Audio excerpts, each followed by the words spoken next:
One of the most important skills that leaders, as leaders, we need to develop is to learn how to learn. We are operating under conditions that are always changing and always evolving and are emergent. And when we are leading in this kind of an environment, the ability to learn how to learn becomes a meta skill that can enable a host of other skills. And getting better at this means it's easier to master other skills. And therefore helps us become effective efficiently. So the question then is, how do we learn how to learn? Or how can leaders learn? So I was invited to preview this book called How Leaders Learn. It's an HBR book. It's going to be released sometime soon if it is not already.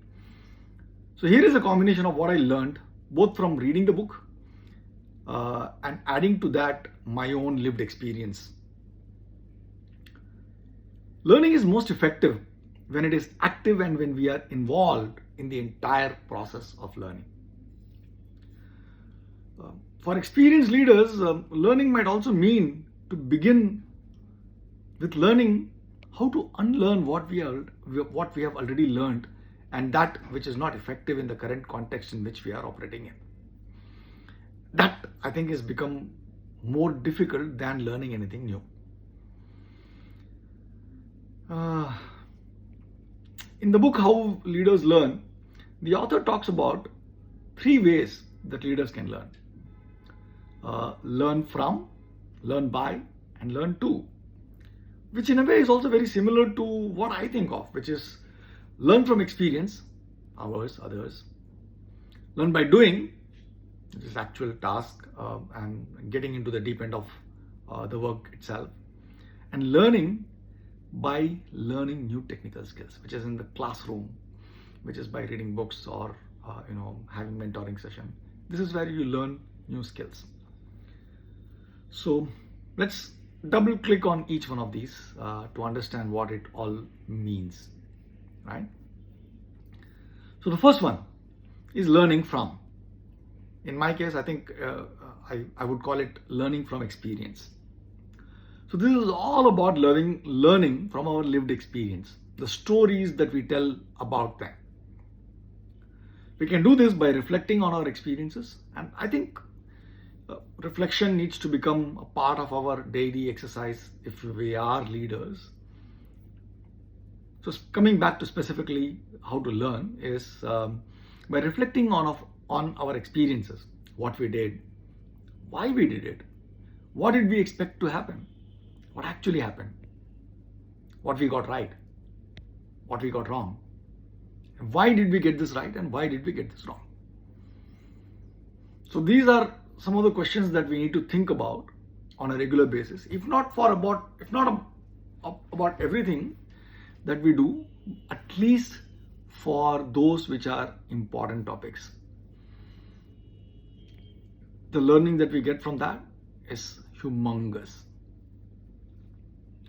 The same can also be said about learning from the lived experience of our people we consider as our mentors or whom we look up to. This is where reading biographies and autobiographies actually can help. It is also by talking to them, being mentored by them, coached by them, reading about them, as I said, biographies and autobiographies, their experiences, watching or listening to their interviews, sometimes even interviewing them. I know that I have learned a lot from having the opportunity to talk to many people as part of my podcast. I would never otherwise get a chance to talk to some of these brilliant people. Kevin Kelly, Mitch, Joel, Forrest Munshi, Dr. Efrath Goldratt, Dr. Alan Bernard. I don't think I would ever get a chance to speak to people, luminaries like that, if I did not have the podcast. And after having listened to them, after having watched their interviews, I think I'm a much better person than I was before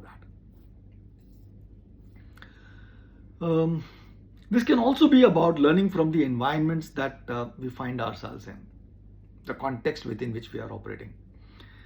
Every context within which we operate has something interesting to teach to us, if we are only open and willing to learn. We can learn what makes this context unique, what works in this context, what doesn't, and more importantly, why. This could also be learning from the experiences of people whom we want to emulate, actively. And also people whom we do not want to emulate actively. From the life experiences of people that we do not want to become like. What they did that we should never do. What they did not do that we should always do. There is always learning from all sorts of people, if only we are able to be open and are conscious and intentional about learning from all of them. Last aspect of learning from is learning from crisis. As we all know, every crisis comes with it or brings with it a set of opportunities. I know that there is a popular saying that goes, hidden in each crisis is a significant opportunity. All we need to do is go looking for that opportunity. Now let's go to the second thing, which is learning to. So this is about learning skills, tools, techniques, which help us in our day-to-day activities. Right? It could be like, for example, learning to present well, learning to tell stories well, learning how to craft a vision, learning how to do one-on-one meetings better, learning how to resolve conflicts better, learning how to facilitate better, learning how to provide critical feedback better, learning how to interview people, learning how to read people, learning how to see the hidden potential among people, learning how to bring out that potential from that people, from those people. So all of these are skills. It could also be about tools. For example, learning how to use the new CRM tool, learning how to use artificial intelligence, learning how to use technology in any and whatever form that it comes to us. Right? It could also be learning to listen, learning to work on our own self-awareness, on our ability to be socially aware, whether it is our ability to be contextually aware, whether it is our ability to make sense of everything that is happening around us, whether it is our ability to learn how to problem solve better, learning how to find patterns in data, learning how to avoid some of the biases that we are all subjected to.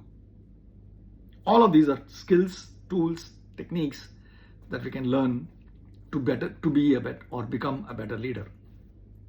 Last one, learning by, which is learning by experimenting. So one of the things that I talk about in my book Thrive is our ability to design and run small micro experiments. This is the scientist's mindset. You have an hypothesis, you want to test the hypothesis by running experiments.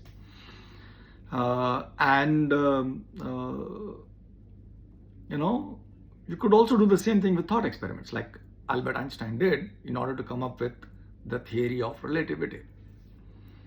But the point is that we design and run experiments.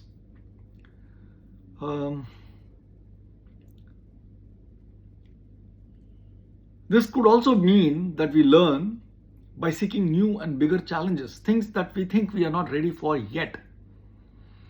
But we learn along the way by creating small micro experiments day in, day out.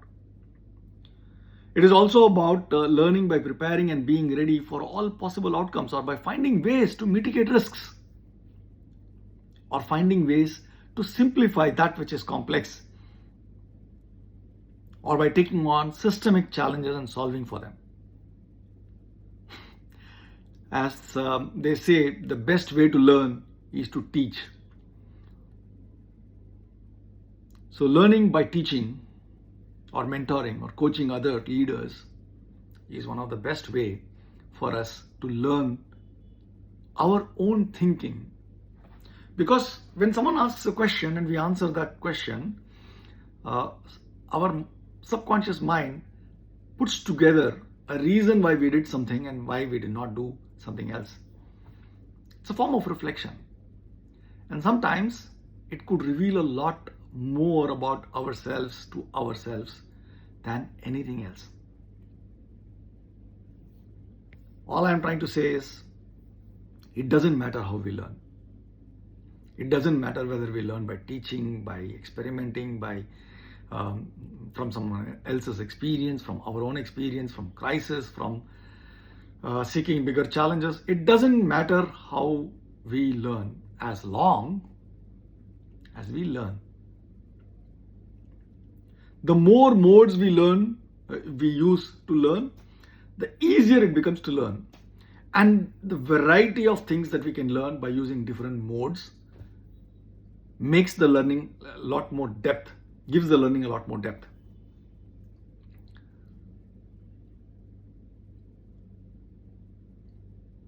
So,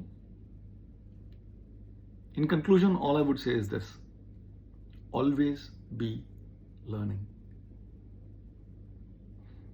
It is not only for our own benefit, but if we do that on an ongoing basis, and if the people that we lead see us do that, they would be inspired to continue to learn as well. So we can inspire a generation of leaders who understand the importance of learning and are continually learning as well.